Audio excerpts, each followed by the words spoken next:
17 News is your local election headquarters, and very soon we will be counting the approach to the June 7th primary election, not in terms of days so much as hours. And as the day draws nearer, the TV advertising is heating up. The tactics, especially in a primary election, are not always cut and dried. Strategy is often complicated by alliances of convenience. That would seem to be the case with advertising for the 22nd congressional district race, pitting incumbent David Valadao against three challengers, fellow Republicans Chris Mathys and Adam Medeiros, and one Democrat, Bakersfield Assemblyman Rudy Salas. At this point, it's the Republicans that are going after each other, Valadao and Mathys in particular. Throughout the campaign, Mathys has tried to align himself with former President Donald Trump. But this ad, branding him as, quote, dangerously liberal, is funded by a PAC with close ties to Minority Leader Kevin McCarthy. The ad claims Mathys, then a Fresno City councilman, voted to deny funding to a gang intervention group and also voted to relocate a convicted sex offender who then re-offended. But in fact, Mathys simply voted along with 6 of the 7 council members to establish or increase funding to 3 gang intervention charities and decrease funding to 2 other charities. The ad also claims Mathys, quote, went to bat for a convicted rapist arranging housing and health care, and the man later molested an underage girl. But in fact, Mathys responded to the complaints of more than 100 of the man's neighbors that he be relocated, contacting a nonprofit group that agreed to provide him with 24-hour care and counseling, even though he was on neither probation nor parole, to find him housing for outside of the city.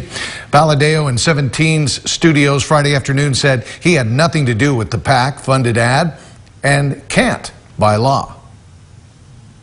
I just saw it this morning, but that's Congressional Leadership Fund. I honestly have no input on those. I legally can't even talk to them about that stuff. I don't know where they got that information.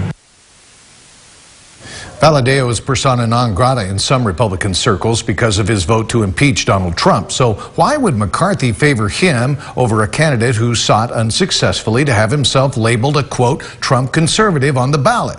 Because, pundits say, McCarthy, trying to restore a Republican majority in the House, sees Valadao as having a better chance to win in the Democratic majority district. That's also why Trump himself has gone after every other House Republican who voted to impeach him, except for Valadao.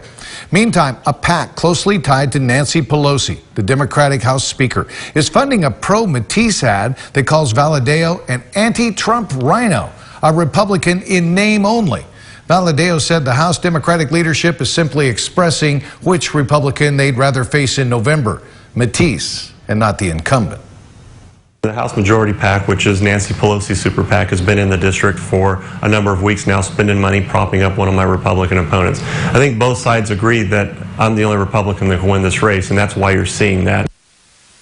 Now, 17 News asked Chris Mathys how he felt about the vote of support from a PAC aligned with Pelosi, and he provided us with a statement. He said, quoting here, our campaign has concluded the majority PAC cannot trust or depend on Congressman Valadao. I have not authorized any TV commercials or mailers sent out by the majority PAC, end quote. Meantime, Democrats are fuming after a campaign mailer that promotes itself as pro-Democrat but includes pictures of local Republican candidates for nonpartisan offices hit homes in Kern County. Many of the candidates are clients of Republican campaign consultant Kathy Abernathy, who declined to go on camera but told 17 News that candidates for nonpartisan offices like assessor, sheriff, district attorney, and judgeships have every right to solicit support from Democrats despite their own personal leanings. The mailer, which Abernathy said has been out for several weeks, depicts Barack Obama, Franklin Roosevelt, John F. Kennedy, and Gavin Newsom, all prominent Democrats, but also urges voters to cast ballots for Kern County DA Cynthia Zimmer, Sheriff Donnie Youngblood, Assessor candidate Todd Reeves, and Supervisorial candidate Jeff Flores.